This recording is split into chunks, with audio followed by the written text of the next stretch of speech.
الدين. قال النبي صلى الله عليه وسلم: خيركم من تعلم القرآن وعلمه.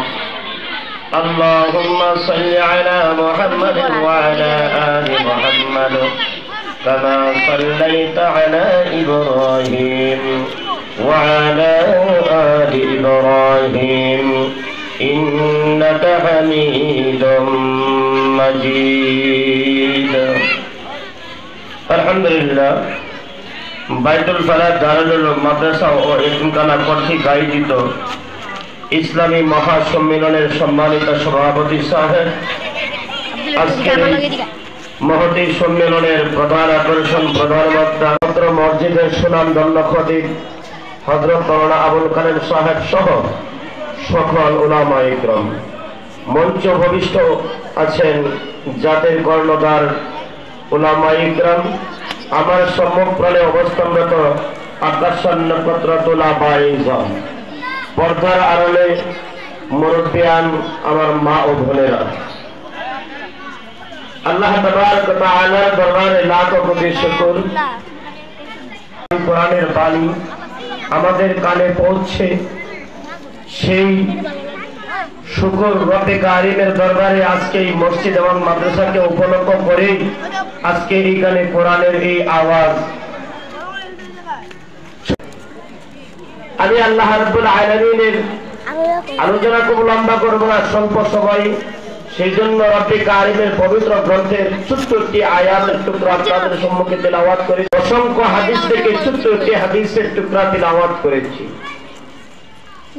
আল্লাহ রাব্বুল আলামিন এই পৃথিবীটাকে বানিয়েছেন তার নেককার পরহেজগার আল্লাহওয়ালা বান্দাদের জন্য। এই পৃথিবীটার মধ্যে আল্লাহ তাআলার বরেণ্য যারা আছে তারা বাস করবে, তাদের জন্য আকাশ নক্ষত্র লৌহ কলম বানিয়েছেন। আজকে আমরা দেখতে পেলাম আমাদের সম্মুখে ছোট্ট একটি ছেলে আল্লাহ রাব্বুল আলামিনের পবিত্র গ্রন্থ সূরাতুর রহমানের যে কয়টি আয়াত তিলাওয়াত, হে দুনিয়াবাসী, আমি তোমাকে কোন নিয়ামত দেই নাই? আলামিনকে সূরা 27 বার আল্লাহ রাব্বুল আলামিন বলেছেন, হে দুনিয়ার মানব জাতি, আমি একমাত্র সূরাতুর রহমানের ভিতরে 27 বার বলেছি, আমি কোন নিয়ামত তোমাকে দেই নাই যে তুমি আমি রব্বুল আলামিনের নাফরমানি করবে। অর্থাৎ সমস্ত নিয়ামত দিয়ে তোমাকে ভরপুর করে দিয়েছি। আজকে যে এখানে একটা মাহফিল, এই মাহফিলটাও এই এলাকাবাসীর জন্য বড় ধরনের একটা নিয়ামত। এই নিয়ামতকে যারা আল্লাহ রাব্বুল আলামিন গোটা মানব জাতিকে আল্লাহ তাআলা সুস্পষ্টভাবে তিনি দাওয়াত দিয়েছেন, হে মানব জাতি, আমি রব্বুল আলামিন তোমাকে দাওয়াত দিচ্ছি, ওয়াত্তাকুল্লাহ, আমাকে ভয় করনেওয়ালা হও, ওয়াকুনু মা'আস সাদিকিন, এবং রব্বুল আলামিনের পথে চলে যারা রাসূল আকরাম সাল্লাল্লাহু আলাইহি ওয়াসাল্লামের পথে চলে, আমি রব্বুল আলামিন তোমাদেরকে ঘোষণা করে দিলাম, আমি রব্বুল আলামিন তোমাদের ব্যাপারে ওয়াদা করেছি, অবশ্যই অবশ্যই আমি রব্বুল আলামিন তোমাদেরকে পরিশেষ ঠিকানা জান্নাতুল ফিরদাউস নামক ঠিকানা আমি রব্বুল আলামিন তোমাদেরকে দান করব। সুবহানাল্লাহ। যদি আপনি এই দুইটা ওয়াত্তাকুল্লাহ ওয়া কুনু মা'আস সাদিকিন, তুমি যদি আল্লাহর ভয় করনেওয়ালা হও, আসলে এই পৃথিবীর জগতে আল্লাহ তাআলার ভয় করনেওয়ালা জাতি কে? আলোচনা লম্বা না করে ছোট্ট করে নিয়ে আসছি। আল্লাহ রাব্বুল আলামিন সূরাতুল মুজাম্মিলের ভিতরে আল্লাহ তাআলা বলছেন, এই পৃথিবীর এবং জগতের ভিতরে তো একমাত্র ওরাই বই করে। ওরা কারা? ওরা তিনিল কোরআন তারতিলা, যারা আল্লাহর কোরআন পড়ে, যারা যাদের জীবন যৌবন সমস্ত গোটা হায়াতটাকে আল্লাহর কোরআনের জন্য নষ্ট করে দিয়েছে, আল্লাহ তাআলা বলেছেন ওরাই তো একমাত্র আমি রব্বুল আলামিনকে ভয় করনেওয়ালা, ওরাই তো একমাত্র আমি রব্বুল আলামিনকে ভয় করনেওয়ালা। ওদের পিছনে যদি তোমরা লেগে যাও, সেই আইয়ামে জাহিলিয়তরা যেরকম মানুষ ধ্বংস হয়েছে, তোমরাও ধ্বংস হয়ে যাবে। আর ওদের সাথে যদি তোমরা থাকো ওয়াকুনু মা'আস সাদিকিন, তোমাদের ব্যাপারে আমি রব্বুল আলামিন ঘোষণা করে দিলাম জান্নাতিন তাজরি মিন তাহতিহাল আনহার, অনন্ত অসীম নিয়ামত ভরপুর জান্নাত আমি তোমাদেরকে দান করে দেব। সুবহানাল্লাহ। আল্লাহর ভয় যে পর্যন্ত মানুষের ভিতরে না ঢুকবে সেই পর্যন্ত মানুষ কারাদের ভিতরে থাকবে। হযরত ঈসা আলাইহিস সালাম থেকে নিয়ে আখিরি নবী মুহাম্মদ রাসূলুল্লাহ সাল্লাল্লাহু আলাইহি ওয়াসাল্লাম পর্যন্ত কোন অভিভাবক আমাদের ছিল না, কোন মুরব্বী ছিল না, কোন পথ প্রদর্শক ছিল না, কোন কিতাবের রাহবার আমাদের ছিল না, যে কারণে সেই যুগটা ছিল আইয়ামে জাহিলিয়ত। আর সেই সময়ের মানুষ কোন খারাপ কাজ করতে তাদের কাছে কোন দ্বিধাদ্বন্দ্ব হয় নাই, একেবারেই তারা সানন্দে তারা সমস্ত খারাপ কাজের মধ্যে তারা লিপ্ত হয়ে যেত। এমনকি আমার মাকেও তারা বিবাহ করত, ওনার সন্তানকে বিবাহ করত, এমনকি যাদেরকে আল্লাহ রাব্বুল আলামিনের পবিত্র গ্রন্থের মধ্যে আজীবনের জন্য অনন্ত শৃঙ্খলের জন্য বিবাহ তাদের সাথে হারাম করে দিয়েছেন, তারা ওই সমস্ত বিবাহ এই রাহবার না থাকার কারণে তারা একমাত্র কি হয়েছিল, তারা সেই হারাম কাজটাকে তারা বৈধ হিসেবে তারা গ্রহণ করে নিয়েছিল। যে কারণে রব্বুল কারীম আমাদের জন্য রাহবার প্রেরণ করলেন। রাহবার কি হযরত মুহাম্মদুর রাসূলুল্লাহ সাল্লাল্লাহু আলাইহি ওয়াসাল্লাম। এই রাহবারের একজন সৈনিক, এই রাহবারের একজন সৈনিক, এরা এত বড় পারদর্শী ছিল। হযরত ওমর রাদিয়াল্লাহু তাআলা আনহুর জামানায় একদিন তিনার কাছে মদিনার পাদদেশ থেকে আগুন আসতেছে, পাহাড়ের পাদদেশ থেকে আগুন আসতেছে মদিনাকে আক্রমণ করার জন্য। যখন তারা কি হয়ে গেল, চতুর্দিক দিয়ে আগুন একটা বেষ্টনী করতেছে, মদিনাকে আক্রমণ করবে।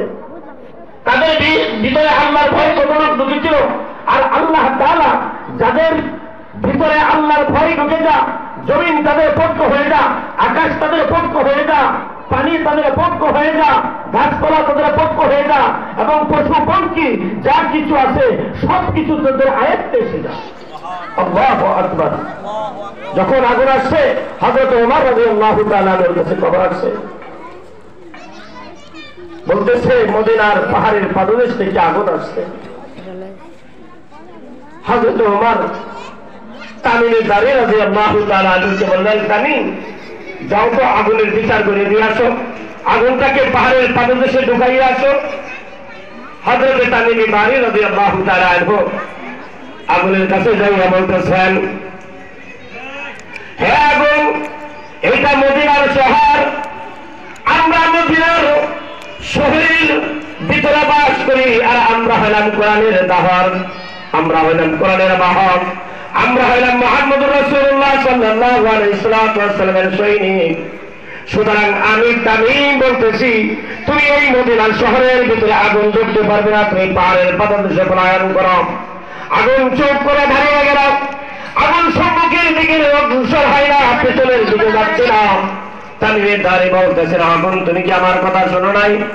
দ্বিতীয়বার বললেন, তৃতীয়বার যখন বললেন, হে আগুন, এই যে আমার হাতের তাৎপর্য দেখো, এই চড়াইতে চড়াইতে তোমাকে পাহাড়ের ভিতরে লুকাইতে ঘোরাবো। হযরতে তামিমে দাঁড়ি বলতে দেরি হয়, আগুনটা পেছন দিকটা যাইয়া পাহাড়ের পাদদেশের ভিতরে লুকাইত হতে দেরি হয় না। চিল্লা বলেন আল্লাহু আকবার।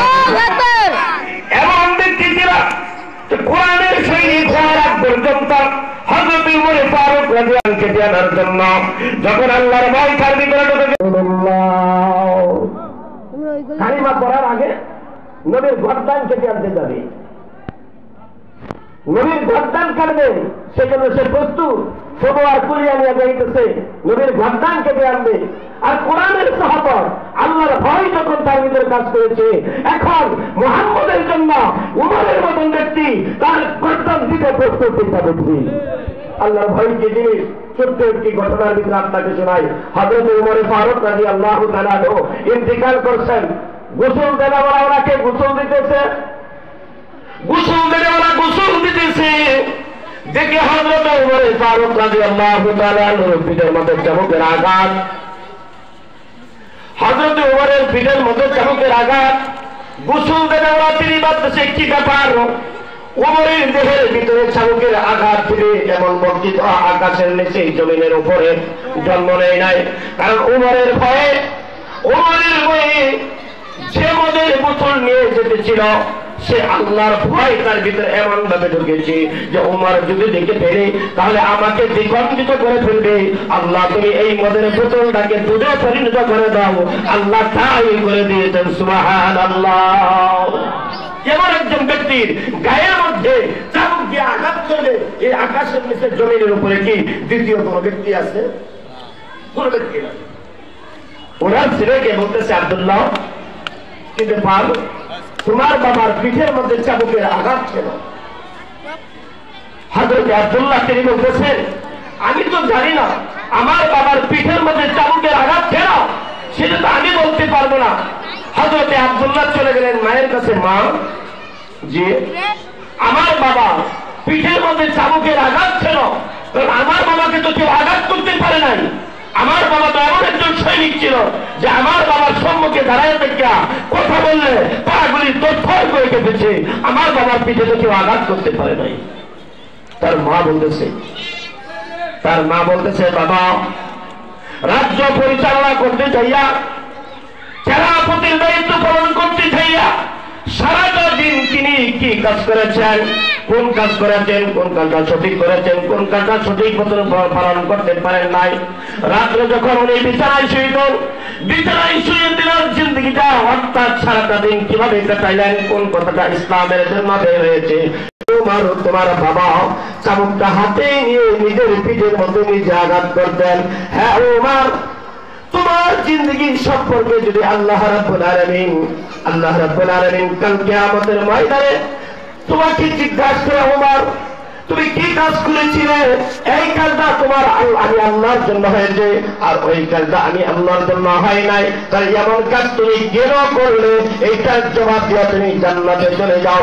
ওমর নিজে বলতেন, আমার এতটুকু বড় সাহস হয় নাই যে আমি আল্লাহর সম্মুখে আমার এই কর্মজিন্দগির মুহূর্তের হিসাব দিয়ে আমি রব্বে কারীমের জান্নাতে প্রবেশ করবার জন্য বলেন আল্লাহু আকবার।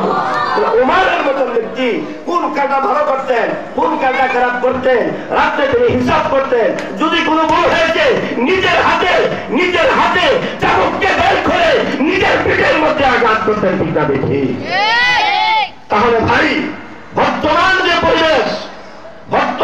পরিবেশ, আমি মুসলমান দাবি করি, আমি তাবলীগী দাবি করি, আমি কালিমা পড়ার দাবি করি, আমার ভিতরে আল্লাহর ভয় কত গেছে, আমি কোনটা বলো কোনটা বন্ধ, কোনটা কোরআনের পক্ষের কথা, কোনটা কোরআনের বিপক্ষের কথা, এইটা সাক্ষীবাই করার মতন ক্ষমতা আমার নাই।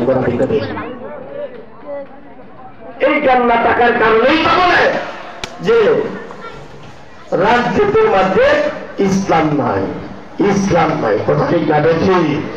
যদি কোরআনের বুঝতার ভিতরে থাকতো তাহলে এই কথা বুঝতো হযরত সুলাইমান আলাইহিস সালাম সারা বিশ্বকে কোরআনের মাধ্যমে পরিচালনা করেছেন।